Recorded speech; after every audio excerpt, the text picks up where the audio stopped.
బుచ్చిరెడ్డిపాలెం నగర పంచాయతీలోని 13, 18 వార్డులలో సుపరిపాలనలో తొలి అడుగు ఇంటింటికి తెలుగుదేశం కార్యక్రమాన్ని ఎమ్మెల్యే వేమిరెడ్డి ప్రశాంతిరెడ్డి నిర్వహించారు.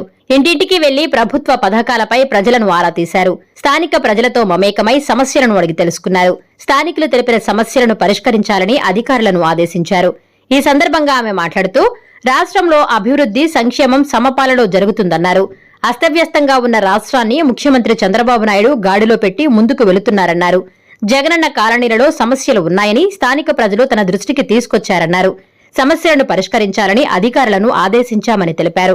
జగనన్న కాలనీలలో 700కు పైగా ఇళ్ల స్థలాలు మంజూరు చేసుంటే వాటిలో 70 మంది ప్రస్తుతం నివాసం ఉంటున్నారని చెప్పారు. మిగతావి ఖాళీగా ఉన్న స్థలాలపై ఎంక్వైరీ చేసి నిజమైన లబ్దిదారులకు అందే విధంగా చర్యలు తీసుకుంటామన్నారు. విద్యాశాఖ మంత్రి నారా లోకేష్ విద్యా వ్యవస్థలో నూతన సంస్కరణలు తీసుకొచ్చారని కొనియాడారు. యువతకు ఉద్యోగ కల్పనకు కృషి చేస్తామన్నారు. ఈ కార్యక్రమంలో బుచ్చి నగర పంచాయతీ chairperson Murla Suprajamurali, vice chairman Sivakumar Reddy, స్థానిక కౌన్సిలర్ పుట్టా లక్ష్మీకాంతమ్మ, మాజీ ఎంపీపీ దొడ్ల విజయలక్ష్మి, పట్టణ అధ్యక్షులు గుత్తా శ్రీనివాసులు, జొన్నవాడ దేవస్థానం మాజీ చైర్మన్ పుట్టా లక్ష్మీ సుబ్రహ్మణ్యం నాయుడు, టీడీపీ నాయకులు నెల్లూరు ప్రభాకర్ రెడ్డి, నెల్లూరు దయాకర్ రెడ్డి, మోర్ల మురళి, దొడ్ల కోదండరామిరెడ్డి, పలువురు టీడీపీ నాయకులు, కార్యకర్తలు తదితరులు పాల్గొన్నారు. ప్రతి పల్లెలో ఇంతకు ముందు ఒక తట్టడు మట్టి వేయకుండా ఉన్న దగ్గరలంతా కూడా గుంతల రోడ్లని గుంతలమయంగా ఉన్న రోడ్లని పల్లె పండుగ అనే పేరుతో మన ఉప ముఖ్యమంత్రి పవన్ కళ్యాణ్ గారి ఆధ్వర్యంలో మనము ఎన్ఆర్జీఎస్ ఫండ్స్ అయితేనేమి, 15th ఫైనాన్స్ ఫండ్స్ అయితేనేమి అన్నిటితో కూడా, అలాగే ఇక్కడ లోకల్ బుచ్చిరెడ్డిపాలెం లోకల్ ఇక్కడ ఫండ్స్ తో అయితేనేమి, నూడా ఫండ్స్ తో అయితేనేమి, ఇలాంటి పనులన్నీ కూడా మనం ఒకటొకటి చేసుకుంటూ వస్తున్నాం. మనం అధికారంలోకి వచ్చి 11 నెలలే అయ్యింది. రాబోయే రోజులు ఇంకా 4 సంవత్సరాలు మన ముందుంది. ఈ కాలనీలో ఇప్పుడు ఈ రోజు వచ్చినప్పుడు చెప్తున్నారు ప్రతి ఒక్కరు, అమ్మ మాకు ఆ ప్రభుత్వంలో ఇచ్చిన ఇళ్లలే అని. ప్రతి ఒక్కరికి ఇళ్ల సమస్య ఉంది. ఇక్కడే అతి దగ్గరలో జగనన్న కాలనీ అని ఒక కాలనీ ఉంది. దాంట్లో 750 ఇళ్లున్నాయి. అందులో 70 మంది మాత్రమే నివసిస్తున్నారు. అక్కడ నివసించే ప్రజలు కూడా ఎన్నో కష్టాలు పొందుతున్నారు.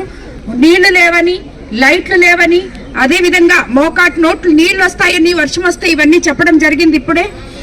అసలు ఆ కాలనీలో ఎందుకన్ని ఇళ్లు ఖాళీగా ఉన్నాయో, ఏ కాంట్రాక్టర్లు సగంలో వదిలేశారో, రాబోయే రోజుల్లో తప్పకుండా సమగ్ర విచారణ జరిపి ఆ ఇల్లు, ఇప్పుడు ఇక్కడున్న కాలనీలో వాళ్ళు చాలా మంది మాకు ఇల్లు లేవన్నారు, అక్కడేమో ఖాళీగా ఉన్నాయి. సో ఎవరికి ఆ ఇల్లు అర్హులో వాళ్ళందరికీ కూడా ఇల్లు వచ్చేటట్టు రాబోయే రోజుల్లో మన ప్రభుత్వం చంద్రబాబు నాయుడు గారితో మాట్లాడి ఇది ముందుకు తీసుకెళ్తానని చెప్పి మీకు అందరికీ మాటిస్తున్నాను. అదేవిధంగా ఆ కాలం మీకు నీళ్లు పైప్ లైన్ వచ్చే లోపల వారానికి ఒక 2 వాటర్ ట్యాంకులు పంపిస్తాం. ఈ లోపల మున్సిపాలిటీలో ఆల్రెడీ లైట్లు పెట్టున్నాం. ఆ లైట్లు కూడా అక్కడ వేయించడం జరుగుతుంది. కాబట్టి అదే రకంగా ఇక్కడ శ్మశానాలు కూడా చెప్పారు. ఇప్పుడే ఎదురుగా ఒక శ్మశానం ఉంది. ఇక్కడ దానికి గేట్లు లేవు, గోడలు లేవు, మట్టి లోతుగా ఉంది, గుంతలు పడేటట్టు ఉంది అని చెప్పారు. అది కూడా సరిచేసి ఇస్తామని చెప్పడం జరిగింది. ఇంకొక శ్మశానానికి దారి కూడా ఇవ్వడం జరుగుతుంది.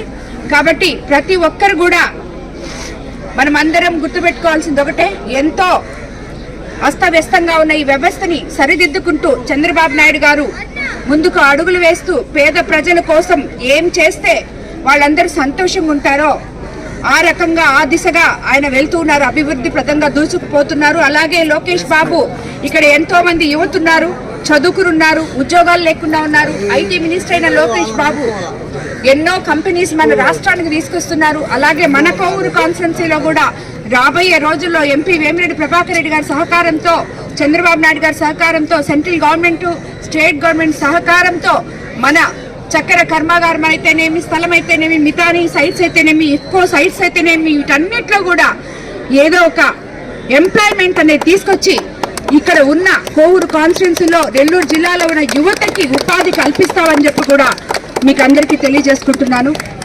అందరికీ ఈ కార్యక్రమం దిగ్విజయం చేసినందుకు అందరికీ కూడా ధన్యవాదాలు తెలుపుకుంటున్నాను.